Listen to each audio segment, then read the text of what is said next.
Hello friends, ఇప్పుడు మన తిరుమల తిరుపతి యొక్క స్థల పురాణం గురించి తెలుసుకుందాం. వీడియో పూర్తిగా చూడండి. నచ్చితే సబ్స్క్రైబ్ చేయండి, లైక్ చేయండి. తిరుమల ఆంధ్రప్రదేశ్ రాష్ట్రం తిరుపతి జిల్లాలోని తిరుపతి పట్టణానికి ఆనుకొని ఉన్న కొండలపై గల హిందూ పుణ్యక్షేత్రం. ఇక్కడ గల వెంకటేశ్వర ఆలయం ఒక హిందూ ఆలయం. ఈ ఆలయం విష్ణువు రూపమైన వెంకటేశ్వరుడికి అంకితం చేయబడింది. కలియుగ కాలంలో పరీక్షలు, కష్టాల నుండి మానవాళిని రక్షించడానికి భగవంతుడు ఇక్కడ స్వయంగా వెలిసాడని నమ్ముతారు. అందువల్ల ఈ ప్రదేశానికి కలియుగ వైకుంఠం అనే పేరు కూడా వచ్చింది. ఇక్కడ ఉన్న భగవంతుడిని కలియుగ ప్రత్యక్ష దైవం అని, ఆలయాన్ని తిరుమల ఆలయం, తిరుపతి ఆలయం, తిరుపతి బాలాజీ ఆలయం అని, వెంకటేశ్వరుని బాలాజీ, గోవింద, శ్రీనివాస అనేక ఇతర పేర్లతో పిలుస్తారు. ఇప్పుడు మన తిరుపతి పురాణం గురించి తెలుసుకుందాం. పురాణాల ప్రకారం తిరుమల ఆదివరాహ క్షేత్రంగా భావించబడుతుంది. హిరణ్యాక్షుని చంపిన తరువాత వరాహుడు ఈ కొండపై నివసించాడు. తిరుమల ఆలయం గురించి ఎక్కువగా అంగీకరించబడిన పురాణం శ్రీ వెంకటాచల మహాత్యం.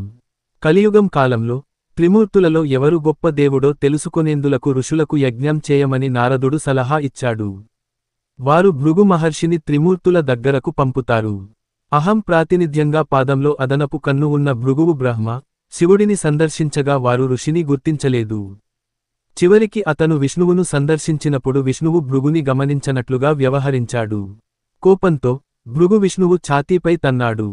దానికి విష్ణు క్షమాపణ చెప్పి ఋషి పాదాలను వత్తేటప్పుడు పాదంలో ఉన్న అదనపు కన్నును చిదిమేశాడు. విష్ణువు ఛాతీలో నివసించే లక్ష్మి భృగు చేసిన పనిని అవమానంగా భావించి వైకుంఠాన్ని వదిలి భూమిపై కొల్లాపూర్ వెళ్తుంది. కొల్లాపూర్లో ఉన్న సమయంలో లక్ష్మీ కొల్హాసుర అనే రాక్షసుడిని ఓడిస్తుంది. ఈమెను ప్రేమపూర్వకంగా అంబాబయి అని అంటారు. ఆమె ఇక్కడి మహాలక్ష్మీ ఆలయం కొల్హాపూర్లో దేవతగా పూజలందుకుంటున్నది. విష్ణువు వైకుంఠాన్ని విడిచిపెట్టి శ్రీనివాసుడిగా మానవ రూపాన్ని పొంది లక్ష్మిని వెతుక్కుంటూ తిరుమల కొండలకు చేరుకుని ధ్యానం చేయడం ప్రారంభించాడు. శ్రీనివాసుని పరిస్థితి లక్ష్మికి తెలిసి శివుని, బ్రహ్మదేవుని ప్రార్థిస్తుంది. అప్పుడు శివుడు, బ్రహ్మ ఆవు, దూడగా మారుతారు. వాటిని తిరుమల కొండల ప్రాంతాన్ని పాలించే చోళ రాజుకు అప్పగిస్తుంది. ఆవు మేత కోసం వెళ్ళినప్పుడు ప్రతిరోజూ శ్రీనివాసునికి పాలు ఇస్తుంది. ఒకరోజు ఆవుల కాపరి దీనిని చూసి కర్రతో కొట్టడానికి ప్రయత్నించగా శ్రీనివాసునికి గాయం అవుతుంది. శ్రీనివాసుడు ఆగ్రహించి సేవకుల అపరాధం రాజులు భరించాలి కాబట్టి చోళరాజుని రాక్షసుడిగా మారమని శపిస్తాడు. రాజు శాపవిమోచనం కోసం ప్రార్థించగా రాజు ఆకాశరాజుగా జన్మించి తన కుమార్తె పద్మావతిని శ్రీనివాస రూపంలో ఉన్న విష్ణునికి వివాహం చేయమని చెప్తాడు. శ్రీనివాసుడు అక్కడ నుండి వకుళాదేవి ఆశ్రమానికి వెళ్లాడు. ఆ ప్రయాణంలో నీలా అనే గంధర్వ యువరాణి శ్రీనివాసుని చూసి ఆవుల కాపరి వల్ల తలపై గాయమై జుట్టుపోయి ఏర్పడిన మచ్చను గమనించింది.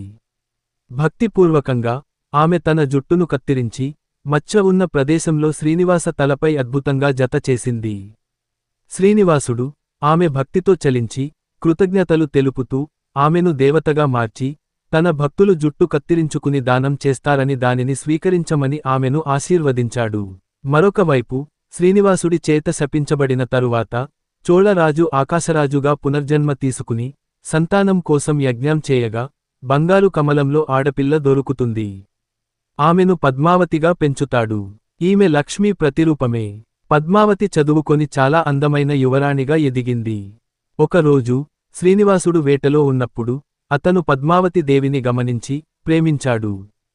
ఆ సమయంలో పద్మావతి తన స్నేహితురాండ్రతో ఆడుకుంటున్నప్పుడు అకస్మాత్తుగా ఒక ఏనుగు తలెత్తి యువరాణిని వెంబడించగా పద్మావతి శ్రీనివాసుని వైపు పరుగెత్తుకుంటూ రక్షణ కోసం అతని చేతుల్లో పడుతుంది.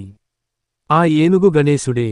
పద్మావతి, ఆమె స్నేహితురాండ్లు, శ్రీనివాసుడు పరస్పర వివరాలు తెలుసుకున్నారు. శ్రీనివాసుడు పద్మావతిని వివాహం చేసుకుంటానని తెలపగా ఆమె స్నేహితురాండ్లు శ్రీనివాసుని వెళ్లగొడతారు. శ్రీనివాసుడు వకుళాదేవి వద్దకు వెళ్లి తన పరిస్థితి చెప్పగా దానికి ఆమె వ్యక్తిగతంగా ఆకాశరాజు వద్దకు వెళ్లి మాట్లాడుతానని చెపుతుంది. రాజు తిరస్కరిస్తాడని భయపడి శ్రీనివాసుడు సోది చెప్పే మహిళ రూపంలో రాజభవనానికి వెళ్లి రాణికి పద్మావతి భవిష్యత్తు గురించి చెబుతూ పద్మావతి శ్రీనివాస రూపంలో ఉన్న విష్ణువును వివాహమాడుతుందని, వకుళాదేవి అనే మహిళ త్వరలో ఈ వివాహం గురించి అడగడానికి వస్తుందని చెప్తుంది. వకుళాదేవి తన కొడుకు శ్రీనివాసుని పద్మావతితో వివాహం చేయమని కోరినప్పుడు రాజు, రాణి అంగీకరిస్తారు. రాజకుమార్తె అయిన పద్మావతికి పెళ్లికి సిద్ధమవటానికి ధనరాశులు ఉన్నాయి. శ్రీనివాసుడు తన తల్లి పేదవారైనందున శివుడు బ్రహ్మ ఇంద్రుడు సంపద దేవుడైన కుబేరుడిని ప్రార్థించాలని సూచించారు. కుబేరుడు శ్రీనివాసుని ప్రార్థనలకు సమాధానమిస్తూ డబ్బు, నగలు మొదలైన వాటిని అప్పుగా ఇచ్చాడు. శ్రీనివాసుడు తన భక్తులు ఇచ్చే డబ్బుతో అప్పు తీరుస్తానని చెప్తాడు. ఆకాశరాజు రాజభవనంలో వైభవంగా వివాహం చేసుకుని తిరుమల కొండకు తిరిగి వస్తాడు.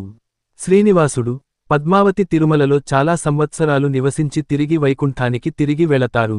వెంకటేశ్వర మూర్తిలో పద్మావతి లక్ష్మీగా ఛాతీ ఒక వైపు ఉంటుంది. అలాగే మరొక వైపు లక్ష్మీ మరో అవతారమైన భూదేవి ఉంటుంది. ఈ పురాణానికి కొంచెం తేడాలతో ఇతర కూర్పులున్నాయి. మరో ప్రసిద్ధ రూపంలో పద్మావతి లక్ష్మి కాదు, వేదవతి పునర్జన్మ. ఈ సంస్కరణలో శ్రీనివాస పద్మావతుల వివాహం అయిన కొన్ని నెలల తరువాత లక్ష్మీదేవి వివాహం గురించి తెలుసుకుని శ్రీనివాసుడిని ప్రశ్నించడానికి తిరుమల కొండలకు వెళ్తుంది. లక్ష్మి పద్మావతి ఎదురైనప్పుడు శ్రీనివాసుడు శిలగా మారిపోతాడు. బ్రహ్మ శివుడు ప్రత్యక్షమై గందగోళంలో ఉన్న వారికి కలియుగం శాశ్వత కష్టాల నుండి మానవజాతి విముక్తి కోసం 7 కొండలపై ఉండాలనే ప్రభువు కోరిక వలన అలా జరిగినట్లు చెప్తారు.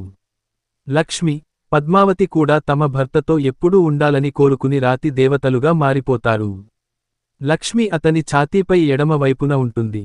పద్మావతి అతని ఛాతీ కుడి వైపున ఉంటుంది. ఇది మన తిరుమల యొక్క స్థల పురాణం. మరొక వీడియోలో తిరుపతి గురించి అనేక విషయాలు తెలుసుకుందాం.